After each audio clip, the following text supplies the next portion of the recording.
കോഴിക്കോട് മുക്കത്ത് യുവതിയെ പീഡിപ്പിക്കാൻ ശ്രമിച്ച കേസിലെ പ്രതികൾ ഒളിവിൽ. ഹോട്ടൽ ഉടമ ദേവദാസ്, ജീവനക്കാരനായ റിയാസ്, സുരേഷ് എന്നിവരാണ് ഒളിവിൽ പോയത്. പീഡനശ്രമം ചെറുക്കുന്നതിനിടെ യുവതി കെട്ടിടത്തിൽ നിന്ന് ചാടുകയായിരുന്നു. ദിൽഷ തിലകൻ ചേരുന്നു. ദിൽഷ, വിവരങ്ങൾ നൽകാം.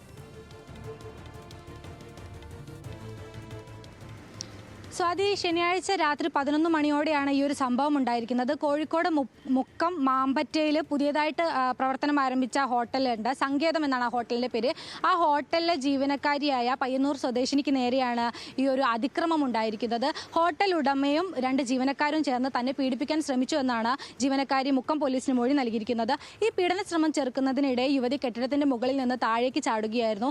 സാരമായിട്ട് പരിക്കേറ്റിട്ടുള്ള യുവതിയെ കോഴിക്കോട് മെഡിക്കൽ കോളേജ് ആശുപത്രിയിൽ പ്രവേശിപ്പിച്ചിരിക്കുകയാണ്. നട്ടലിന് സാരമായിട്ട് പരിക്കേറ്റിട്ടുണ്ട്. എന്നാൽ യുവതിയുടെ ആരോഗ്യനില നിലവിൽ തൃപ്തികരമാണ് എന്നാണ് അറിയിക്കുന്നത്. ഇതിൽ 3 പേർക്കെതിരെയാണ് പോലീസ് കേസെടുത്തിരിക്കുന്നത്. ഹോട്ടൽ ഉടമ ദേവദാസ്, ജീവനക്കാരായ റിയാസ്, സുരേഷ് എന്നിവർക്കെതിരെയാണ് കേസെടുത്തിരിക്കുന്നത്.